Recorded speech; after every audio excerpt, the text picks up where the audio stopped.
Hi, it's another Friday and you're welcome to the Premier League preview show on Citi TV. My name is Nathan Kwao. This is the show that helps you get ready for another exciting match week of the Premier League, which of course is live on Citi 97.3 FM. If you have any thoughts and comments, please send them to our WhatsApp number, which is on your screen as we speak, 020-444-7033, hashtag Citi Sports, and we'll go through as many of those comments before the show comes to an end. It promises to be an exciting weekend. We have a very, very huge clash we'll talk about later. Some teams are seeking redemption. Some teams are trying to not wins together or string wins together to see how their Premier League campaign will go. It's the last game before the international break, and then the rest of the season will unfold. So it's always nice to bring you this show as we get ready for another exciting match week. We'll take a very, very quick break. When we come back, I'll introduce my guests and we start rolling. This is the Premier League preview show on Citi TV. We'll be right back. Don't go anywhere. Welcome back. This is the Premier League preview show on Citi TV. Let me welcome my guests. They are reprising their roles from a few weekends ago. A few weekends ago, they were joining us virtually. Today, they are here in person. Emmanuel Nubo. Emmanuel, how are you doing? Doing very good. And yeah, Frimpong, yeah, how are you doing? Surviving. You are surviving. Hey, All right, joining us on the Zoom in a few minutes, so I think he's now on the Zoom. Rahman Osman, he's joining us from London. Rahman, good afternoon, and how are you doing? Hi, thank you, Nathan. Not too bad. Can you hear me clearly? Hello, Rahman. Yeah, Nathan, can you hear me? Yes, I can hear you now. How are you doing? I'm not too bad, thank you. All right. Thank you so much for joining us. Let's have a look at the fixtures for match week 8 of the Premier League, and then we'll get into all we have to do. So there are 2 match days, or game days if you like, Saturday and Sunday. On Saturday, Luton, they start us off. They will be taking on Tottenham Hotspur. Fulham welcome Sheffield. Burnley host Chelsea. Very interesting game. Manchester United, under pressure Man United, under fire Man United. They take on Brentford at Old Trafford. Everton welcome Bournemouth. And Crystal Palace welcome Nottingham Forest. On Sunday, Brighton and Liverpool. That's an exciting one. West Ham and Newcastle is also exciting. Wolves and Villa should be fun. And the biggest game of the round is Arsenal welcoming Manchester City. We'll get into that a little later. But let us start off with Chelsea. Now, Chelsea are in action this weekend. They go to Burnley. Let me speak to Rahman. Rahman, thank you for joining us. How has life been at Stamford Bridge since the last time they played? They got themselves a League Cup when they beat Brighton. And things are gradually beginning to take shape, if you like, at Chelsea. What has Mauricio Pochettino been saying ahead of this very interesting game at Burnley over the weekend? He's been saying some really interesting things. On the game itself, he said it was going to be a tough game, only because Burnley are quite a really good run inside and they press a lot, and they're under Vincent Kompany, whose coaching career is in the model of what Pep Guardiola is more like. But Burnley won their first game against Luton, and so they've got their tails up. Chelsea also won their second game of the season against Fulham, so they've also got their tails up. So quite really 2 sides who are quite confident going into the game. And Vincent Kompany has been speaking, and then Pochettino has been speaking. Vincent Kompany spoke first. He said Chelsea will click at some point. The only issue was that they don't want them to play at Turf Moor this weekend. Which is quite really interesting. And Pochettino also has been speaking about the mood in his and the need to actually believe in the project. And the win against Fulham was quite significant. And for me, I think Chelsea's season will begin not at Turf Moor, but after the international break. But they need to win that game. Chelsea haven't won back-to-back league games this year. And the win against Fulham was the first time they had beaten a team ahead or top of them in the Premier League table in the last year and a half. That tells you how hard things have gone. So, like you rightfully said, it's beginning to pick up, but they need to keep the momentum. They need to keep their eye on the road. You spoke about the momentum. We saw them play against Fulham, and it was one of their best performances in the calendar year, and they've not won a lot of games in 2023. Mudryk finally got on the score sheet. I'm sure people are delighted with that. looking ahead to this particular encounter, does Pochettino, what do you think he expects from his players? I know there's a lot of talk around Chelsea and what should happen, but what does Pochettino want? Does he want another win, or he wants a performance, or he wants the two when they play Burnley this weekend? I think that at a place like Chelsea, you need to win. The win gives you the space to be able to put your ideas into motion. And so the first thing is always to win. And if you look at the fan base and what the communications has been so far, after the win against Fulham, was that things are beginning to look bright. Before the Fulham win, they had only one win, and that was against Lille. And so the messages are simple: to continue to pick up points as much as possible. What will be success to him eventually will be how many wins he's able to get there. And so it's that squad there. It's a £1 billion squad. So Badia Shelley was asked if Chelsea was in transition. He said, if you're a footballer and you struggle and you get to a place like Chelsea, there are no transitions. It's a massive club, easily one of the best in the world. Every game you should be winning. So to answer that question, it's as simple: 3 points with a dominant performance that takes you into the international break. Let me give you an anecdote. Chelsea paid over £100 million for Moises Caicedo. That's more than the entire squad of Burnley. Yeah. So it's quite really important you put that into perspective. And Caicedo himself is beginning to pick up. His performance against Fulham was quite really good. But again, in the press up, Pochettino did lament the fact that after Burnley, he has to travel again to South America. It's quite wide the distance to travel and play games. And then by the time he comes back after 10 days, they have to reset again. But they've got to accept the situation. That's the life of a professional player. Great. Finally, Rahman, we talk about the fact that Chelsea wants a dominant performance and all of that. If Burnley will hurt Chelsea, how can they hurt Chelsea? Where are the weak spots for Chelsea that Burnley could potentially take advantage of? Really good question. Chelsea's biggest problem this season has been scoring goals. Defensively, they've been quite good. I don't think a lot of teams have conceded less than them, so they're quite good. Burnley themselves have only just got their first win since they got promoted. What they do need to do against Chelsea, though, if they want to get something out of the game, is frustrate them. Is to stay alive in the game as much as possible, because Chelsea don't score a lot of goals. So the longer they stay in the game, the more the fans, especially at Turf Moor, which is easily one of the difficult places to play football, if the team get the performance right. So keep frustrating them, make sure they don't score early. The problem Fulham had was that they let Chelsea get the first goal and immediately the second goal, game over for them.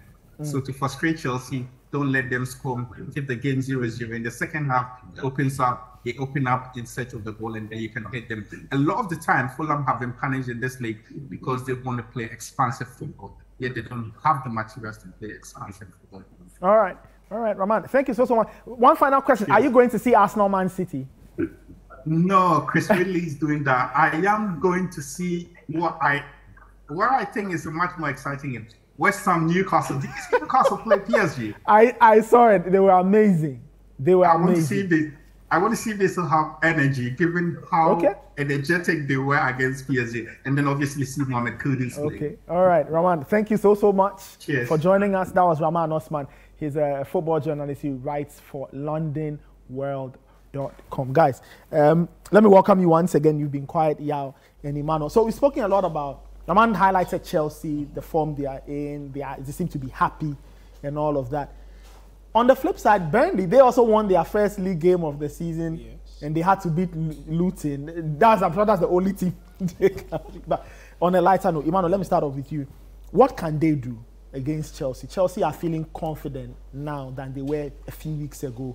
They are coming to Turf Moor. Man United have won at Turf Moor already. What can Burnley do to get a home win against Chelsea? Well, I do think they would need to be more efficient in the final third, and they would have to be a bit more pragmatic. Yes, Kompany was touted as the Pep Guardiola of the Championship, and you come into the Premier League and it's a different level. You want to play the same expansive football, pass the ball, move it around, but they haven't been successful. They've played 4 home games, they've lost all of them. should they lose against Chelsea, that would be a very bad record, losing 5 consecutive home games in your first 5 Premier League games. So for them, I do think they'll need to be more pragmatic. They'll need to be more efficient in the final third. I think their striker, who had the red card 2 games ago, is back. He scored against Luton. So for me, that's the main thing. Defensively too, they will need to be a bit more solid. In as much as Chelsea have not scored a lot of goals, it's just finishing that has been bad. They do create chances. They do get in behind. Over the past 2 games, there seems to be some sort of a balance and understanding between Enzo, Caicedo and Gallagher. So they'll look to foster that relationship and build upon it. So for me, it's going to be very difficult. But if Burnley are able to close shop, not concede within, let's say, the first 30 to 40 minutes, and then are able to take advantage of their chances, yes, maybe individual brilliance or take advantage of set pieces, I do think this Chelsea team isn't the strongest we've seen in a long time, and they should be able to get something, especially seeing that they are playing at home. Okay, all right, we'll see if Burnley can finally crack the home riddle and win their first league game at home. They've already won 1 game this season, but they haven't won at home yet in the league. Let's move on to our other game, and it's a potentially exciting one. It's Brighton taking on Liverpool. Let's have a look at Liverpool's last league game. It was a game that should have been the headliner, but it became the headliner for a very, very different reason. So let's see Spurs taking on Liverpool from the last match day or the last match round of the Premier League season. All right, so that was Liverpool losing at Spurs by 2-1. They are on the road again, and they go to Brighton and Hove Albion. Now, the 2 teams were involved in Europa League action. Brighton drew 2-2 at Marseille, and Liverpool won 2-0 at home. Yeah, let me bring you in. Interesting way to prepare for this encounter. Liverpool have had this VAR cloud over that game. Then they won the Europa League game on Thursday. I thought they were very efficient. Now they take on Brighton, and at home, Brighton are a very difficult side to play. How does Klopp handle this one? Really, he's not helped with the red card. He doesn't have... So no Curtis Jones. No Curtis Jones. Diogo Jota. No Jota. No Gakpo, I believe. So now he just has to go back to probably using a bit of the youth. We know Harvey Elliott has got something special, Ben Doak as well. And with the middle, Gravenberch looks like he's settling really well. He was played really well on Thursday. Yes, he was good yesterday. Endo as well could come in, just so he could free up McAllister.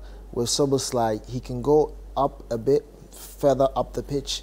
He can also cause some trouble. But really, Klopp has to play the game the way Brighton wants to play. They want to press you higher up the pitch, so you have to take advantage of the spaces behind. So they need to try and draw Brighton in as much as possible, because Brighton would come in high press and there'll be spaces in behind. There's always that space behind their midfielders, behind their fullbacks, and once you take advantage of those, we saw Aston Villa do it very well, brilliantly. Like Diaby was always free, McGinn was dragging Estupinian everywhere.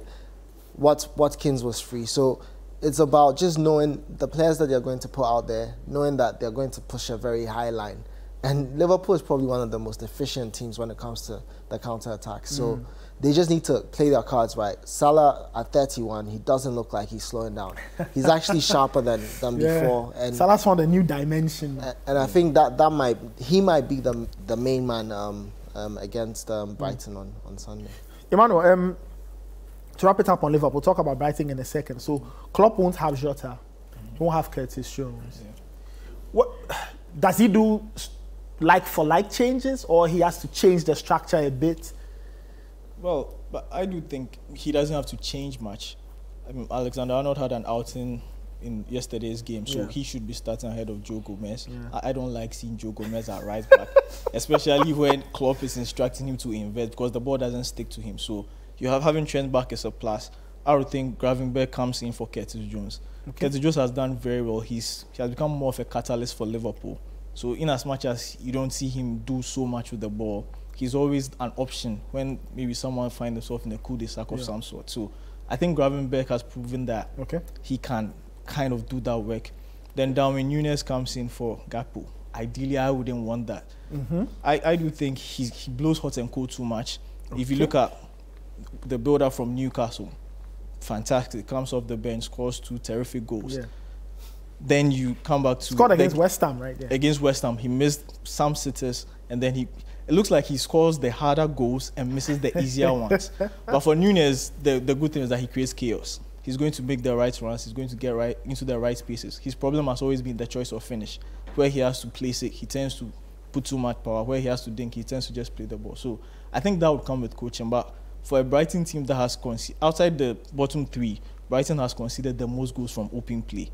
Wow. Liverpool is a team that plays quite direct once they get the ball. So that should save him a lot of chances. And with Salah and Diaz on each side, I think this Brighton team would present not to a difficult opposition for Liverpool's attack. They should be able to penetrate them and win. Okay, let's flip the script. Let's talk about Brighton. You mentioned their stat that outside the bottom three, they've given away a lot of goals.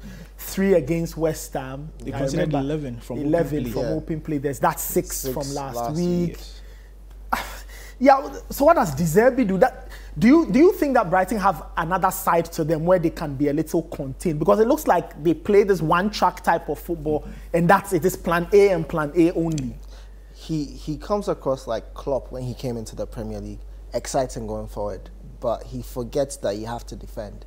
And with Brighton as well, when they have possession, they're deadly. But when they don't have possession, they seem to be like Man United all over the place. Very open. Yeah, so it's very open, and you'd want to change that against Liverpool, because once you're very open against Liverpool, it means that they'll cut through you quickly. So he needs to ensure, maybe this is the game that he can bring in the new boy, the guy from France, the centre mid. Starts with a B or something. Yeah, Ballad. That guy comes in, and he might play a better role in the sense that he'll protect the back four. He's not going to go too far away from them. And he needs to ensure that he's got people that will be watching the transition. Because Tariq Lamptey coming in for Estupinian, I'm a bit concerned. Because, well, he will do well against Salah, because Salah will come in every time onto his right foot. But then, what about when Salah is just dragging him in and Trent is making a run across? There's a lot of work that they would have to do. So Brighton really need to focus more on when they don't have the ball, what do? They need to just reset as quickly as possible and just be settled in your positions. Be as compact as possible when you lose the ball, narrow, and force Liverpool to go wide. If Liverpool is going wide, you know that, yeah, they are going to be forced to put in crosses, and I don't think that's the best way to play for Liverpool. So that might be one way to neutralize the Liverpool attack. Emmanuel, we've highlighted Brighton's attack and the threat they pose. If you were De Zerbi, how would you attack Liverpool?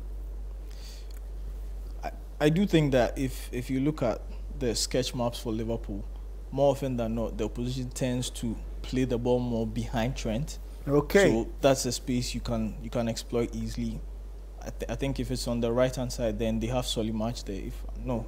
Not Solimatch. Solimatch will be on the other side. Play against them. So there are multiple players they can play there. He can either use Tariq Lamptey and Mitoma. You can use Mitoma on that side. You can play João Pedro, bring him a bit to that side so that they can exploit that space.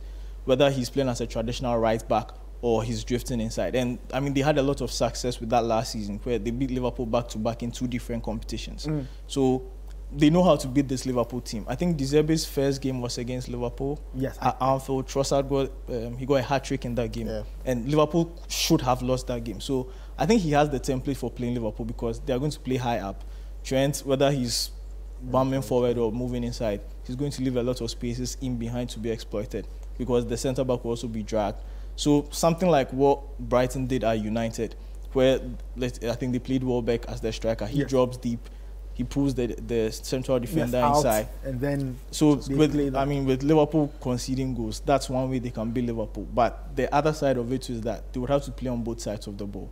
In as much as they'll be attacking well, they also need to defend well, as you indicated on the transition. I see. So it's going to be an open and exciting game. But it looks like Brighton have a lot more work to do than Liverpool because they need to attack and defend. Very well. And another dynamic too with it is that Brighton is not used to playing in Europe. Yeah. So the travel and but they went next door to France. But then that's 2 away games back to back before you are coming home. So managing the players and all those kind of things, these players are not used to that. Liverpool have been playing in Europe for I think consistently for the past 5 or 6 years, so they are used to it. So a bit of fatigue in there, and having to do rotations and things may not order well so much for them. So I think the best thing to do is put your best team forward, hit Liverpool early, and then now you can do some tactical adjustments to see the game over the line. De Zerbi does have a lot of work on this, and I watched the Europa League game, and he needs to figure out what options he can use to hurt Liverpool, right? And you mentioned Danny Welbeck, but the point is that Virgil van Dijk is too smart. A centre back, yes. He's actually slower now. So he is, but the point is, slower would mean that he would not attempt going high up the pitch, knowing that recovery could be a problem. So he might set off Danny Welbeck. But the funny thing is, for me, Virgil van Dijk is still stuck in the loop where he thinks he's as elite as he was maybe 3 or 4 years ago. So allows the person space. Yeah, because he actually thinks he's smart enough to nick the ball. And that's what happened with the Isaac situation, where in his mind, I'm actually getting the ball back. He was just too slow, and then he tripped Isaac. So that's someone you can exploit just because of the whole dynamics of shifting trends and all those kind of things. So in as much as he's good, I think now he's not as elite as he was 2 or 3 years ago. One key thing as well for Liverpool is whenever they want to play an inverted fullback, Konate should play. Because with Trent or Gomez, Konate offers enough cover. He's quick, he's strong, he reads the passes really well, and he'll make it comfortable for Liverpool to have a back three when Trent is moving forward. I see. So that but do you see Konate starting? Because Matip didn't play on Thursday. Matip needs some time off. I don't think Matip will start. I think that the chaotic end to the Spurs game, the own goal and everything. Klopp is smart. I think you take him out of the final. The key point is what you are making about Konate. So now Klopp needs to figure out that centre back mix well. You know, because playing Joe Gomez,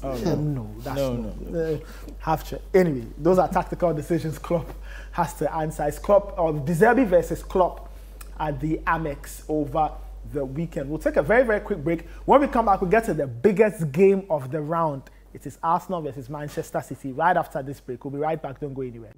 Welcome back. This is the Premier League preview show on Citi TV. My name is Nathan Carr. I have Emmanuel Nobo and Yafrin Pom as my wingman. Earlier, Rahman Osman joined us on Zoom. Let's move on to the tastiest game of the round. The game everybody wants to see is Arsenal versus Manchester City. And we have a road show this weekend. We are going to plus 233 Jazz Bar and Grill on the Ring Road. I don't know if you have that image. Maybe we can put it on for our viewers to know what we are doing. It's happening on Sunday. So Sunday we'll give you 2 games, Brighton and Liverpool. As some people call it, the curtain raiser.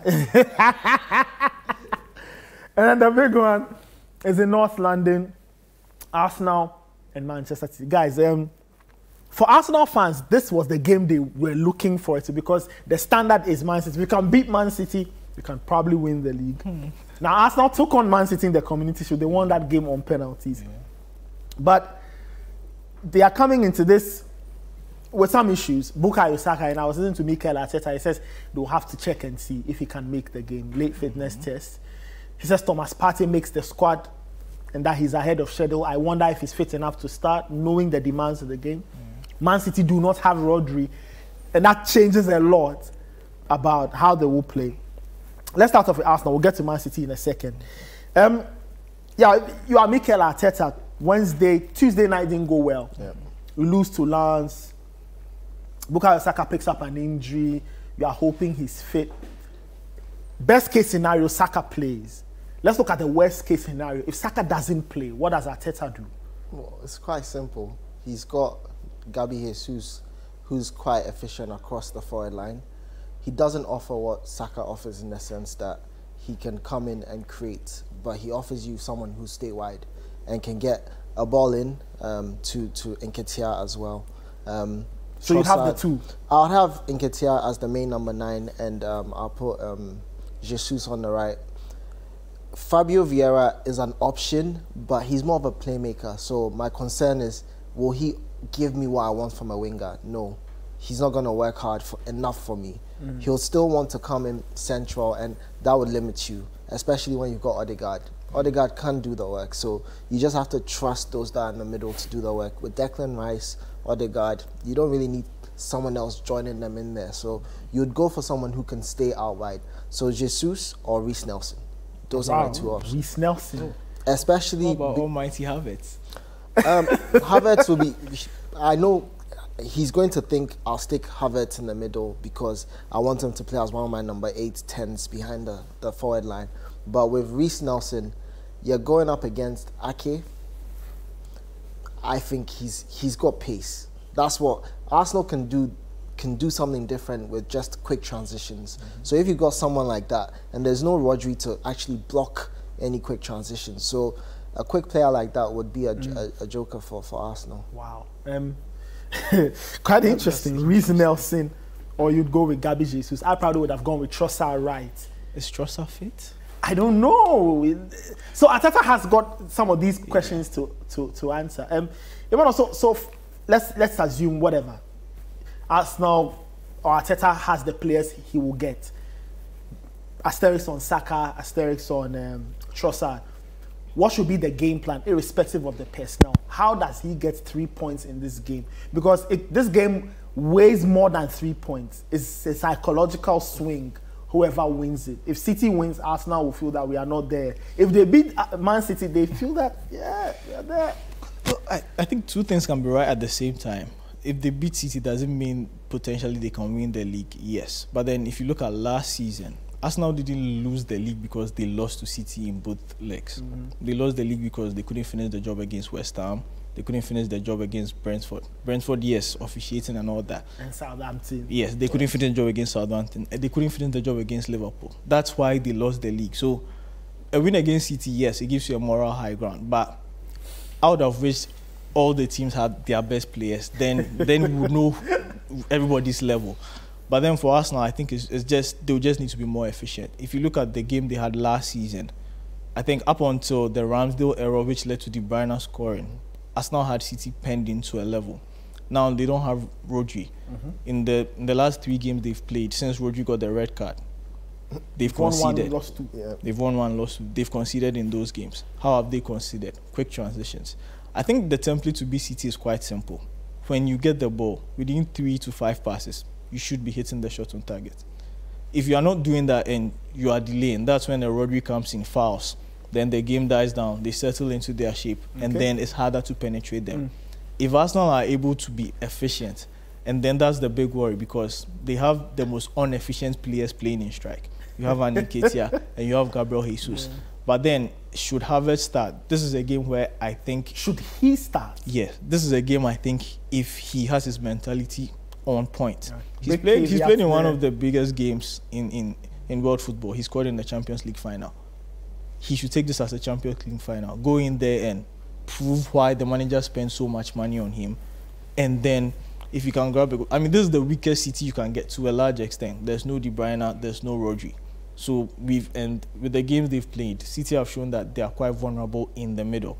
They've also shown that if you can hit them quickly on the transition, if they can patch up, if they can even get a 70% Saka, maybe play him maybe the first 60 minutes, try to get a lead, consolidate it, and then you can take him off to rest. If they can do that and they can be efficient up front, I think they can beat City. Wow. That should be fun. Let's talk about Manchester City. You highlighted it well. Without Rodri, they've had issues. They won at RB Leipzig, but they still conceded. They conceded 2 at Wolves, and then, you know... Newcastle. They lost at Newcastle in the Carabao Cup. Yeah, so what does Pep do now? What kind of lineup does he put out? And what should be the thinking behind, you know, the plan? What's the plan really for Sunday? Well, the plan is to just not get caught on fast breaks. But then again, he needs to find a way to unlock Haaland. Because now we've seen that Haaland, he's not the best footballer, but he's a good finisher. You just need him closer to your opponent's goal, just taking the chances when they fall to him. So it's about trying to find a way to feed Haaland. And I think we've seen Doku do something special in the sense he takes on a man, he shifts the ball. He's either shooting or he's passing, and he's moving into space. That's very good for City because what that means is that Ben White can't get the luxury of joining the midfield or Partey joining Declan Rice. So then you're keeping Arsenal occupied to an extent, and he works hard for the team. But Alvarez is probably the most important player for City. Who would have thought? Well, that Julian Alvarez. Ragnick thought. Yeah, it was good enough, but the smart people at Man United said no. If you have Alvarez, he's a creator, he's a finisher, and he works hard for the team. I think he's an all-rounder. Yeah, he doesn't. You don't know if he's a number 9 or a number 10 or a winger, because he's efficient wherever you put him. So that's one key player for City. If you have him having time on the ball, because it's Declan Rice that's probably going to be on him. So he needs to find a way to occupy Declan Rice. That means that probably instead of City playing the usual one man behind Haaland, this time around they should have 2. Okay. So it should be Foden and Alvarez. Okay. So then you force Arsenal to copy you. Either they're going to mirror with two players sitting deep, or one player trying to decide what he's going to do. Those 2 in the middle will make it difficult for Arsenal, and then City will probably enjoy the game. Interesting tactical option. Play 2 men behind Haaland, Foden and Alvarez. Yeah, it will give their defense a lot of thinking to do. I think the interesting thing with how this whole Alvarez dynamic has developed, especially with De Bruyne being injured, is that because of what Haaland did last season, there's so much concentration on him. Defenders are kind of glued to, where is he? We have to stop Haaland. And then Alvarez just pops in. He has so much space to maneuver. He's getting goals. He's creating space. Like he's creating chances. He's moving into the right channel. So that's actually, I think there should be more concentration on him and Foden, because if anything will twist, if any gap will open up, those are the people who will look to exploit it. If they start Doku too, I think they'll probably, if Guardiola can put Doku on the left-hand side of Arsenal, so then that forces Zinchenko not to invert as much. Because so if that he means does, you have Doku playing on Man City's right. Exactly. So then that forces Zinchenko not to invert as much, because if he does, Doku has the pace to easily get him behind, which will spell trouble for Arsenal. So I like the tactical nuances of this game. It's going to keep the coaches will have to do a lot of thinking, and whoever comes out of this game, the winner, will probably have to have his team on point from minute 1 to minute 90. What midfield option should Pep go with? Mateo Kovacic didn't look really good at Wolves. He looked completely out of it. But he's probably the best they have. Well, he's got the experience. He's played against Arsenal several times, but this game you need someone who's going to be very disciplined to just sit and break up play. So maybe Nunes will be a better option. Okay. He's a runner and a dribbler. He's a runner and a dribbler, but in this situation where when you have possession, he's going to be an asset to you. When you don't have possession, he's going to track back enough. He's going to have enough time to just come. He just has to make one tackle. It has to be the right one. He makes that tackle.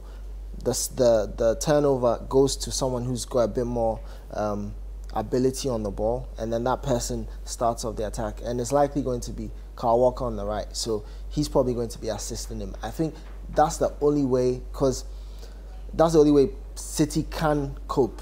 The options aren't many. And Rico Lewis, I think he's a bit wild. He's shown sometimes that his touch isn't the best. And same with Nunes as well. Yeah. Pep actually requires the person who's playing that role to be as technical as possible. So if it's someone that can just break up play, your touch is good, you pass it, Calvin Phillips, jittery, he's still not a City player, in my opinion. He's still not comfortable. So those are some of the things. He hasn't played more games. So. He hasn't played enough, yes. But if you've got Rodri ahead of you, you can't dislodge Rodri. Someone passed the comment that the reason why he's been fit is because he's not been playing as much. And if John Stones was available, City he was on the bench in the Champions League. So games. Maybe we might see him if he does play, but I don't think he can do a full 90. Yeah. So he might be another option. Hybrid centre back. Midfield. I think since he got injured, nobody has been able to play that role as well as he did for the dying part of last season. They've tried Akanji in there. Sometimes it sticks, sometimes it doesn't. Even in midweek, Akanji didn't look so pretty. So coaches have big decisions to make before Sunday. Yeah, in terms of the fitness, we'll see how it goes. Arsenal taking on Manchester City, the big one on Sunday, and we are out of the office. We are going to the +233 Jazz +233 Grill and Jazz Bar on the Ring Road. Join us there as we give you Brighton versus Liverpool and Arsenal versus Manchester City this Sunday in the Premier League. All right, let's move on to the next part of our show. Let's get into the debate. Welcome to the debate on the Premier League preview show. Today we are asking a very, very interesting question. We are asking if VAR should be scrapped in the in the Premier League. Should VAR be scrapped in the Premier League? Now, this is on the back of a very tumultuous week for VAR officials who missed a very clear goal for Liverpool at Tottenham, and then when the audio recording of their conversations came out, they looked even worse for taking such a bad decision. Guys, so what's it gonna be? Should VAR be scrapped in the Premier League? My answer would actually surprise you based on what my allegiance is like. Okay, what's your answer? I don't think it should be scrapped. Oh. And I don't think it should be scrapped. I think it can be improved. And this is why I say this. I think VAR has corrected more wrongs than made more mistakes. Okay. That's one aspect of it. You go as far back as the England game in the World Cup where the ball crosses the line. Yeah. That's technology. Yeah. If it's Goal there, line. that game actually could end different. You look at the qualifier, I think France against Ireland. Yep. Henry handles the ball, he scores. France goes to the World Cup, Ireland don't. If there's VAR there, they check that goal. So VAR could have done so much good, and even with it's, I think VAR has been around for the past 4 or 5 years. There's been more corrections than more mistakes made. So I think for what Is happened, it like generally in other I think leagues, in or general. you are I think looking in at general. So you feel that in general. So that includes the Premier League. that right? includes the Premier Okay. League. Yes, I mean there's been some mistakes, just as I mentioned with the Brentford and Arsenal game last season. Even this season, there's been some offside goals. I think even the Aston Villa game, that goal, I think the second goal he scores, Zaniolo is clearly in the keeper's vision.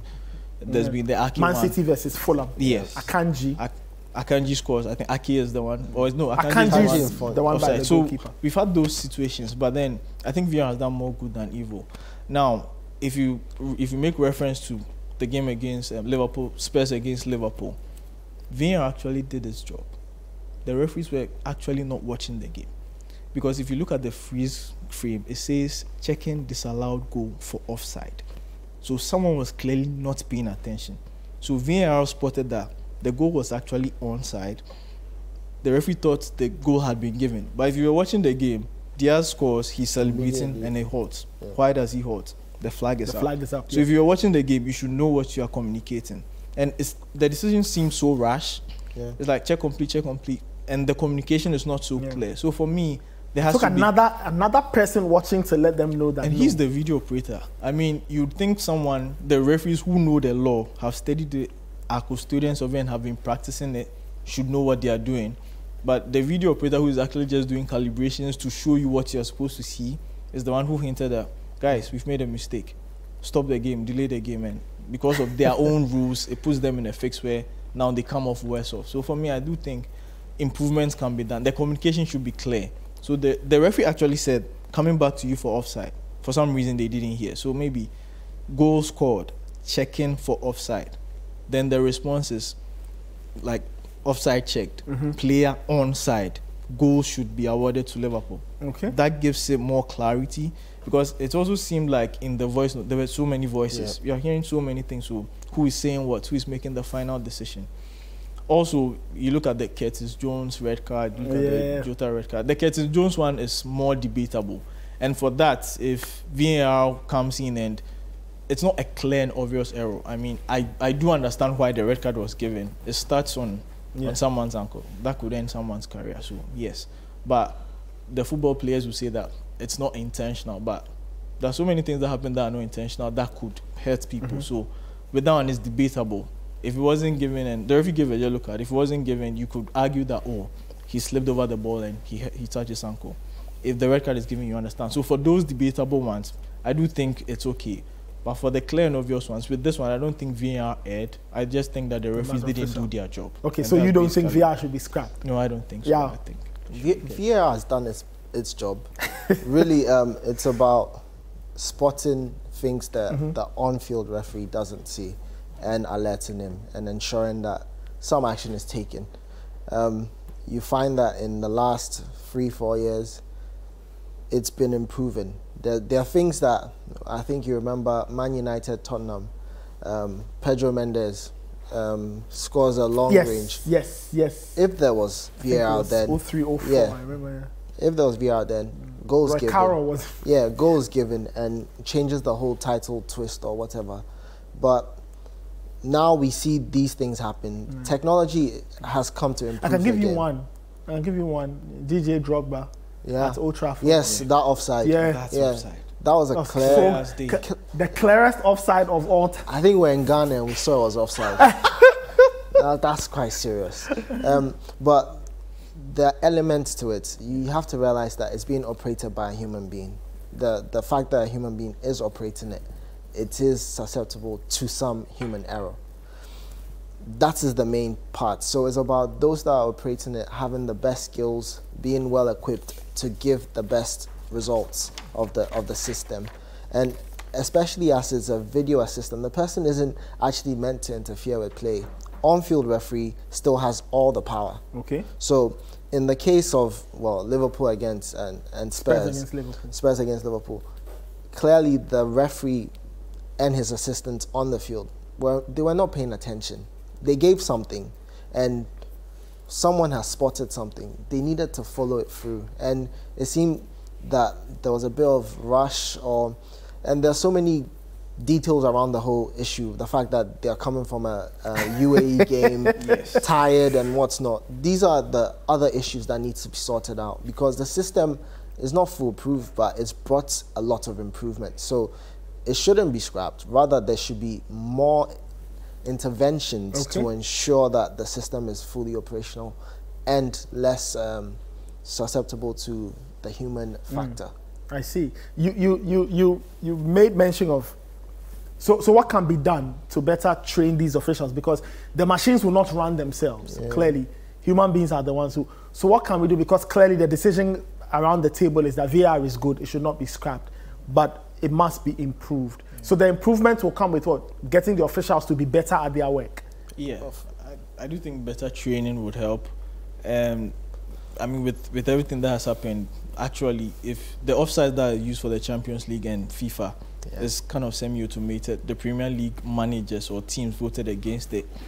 And I think there was this journalist who was referencing that if Liverpool were one of the teams that voted against it, then they should keep quiet. But then, I mean, improvements can be done. I don't think VAR feel, as I said earlier, it's just negligence on the part of the referee. So the communication should be clearer. I think I sit on the fence when people say the whole communication between the referee and the VAR should be made public. I think FIFA has something like that in the Women's World Cup where they did that. There's some form of an explanation as to why this decision is being made, so the fans kind of understand why this decision has been taken. I think the Premier League should be more embracing of that.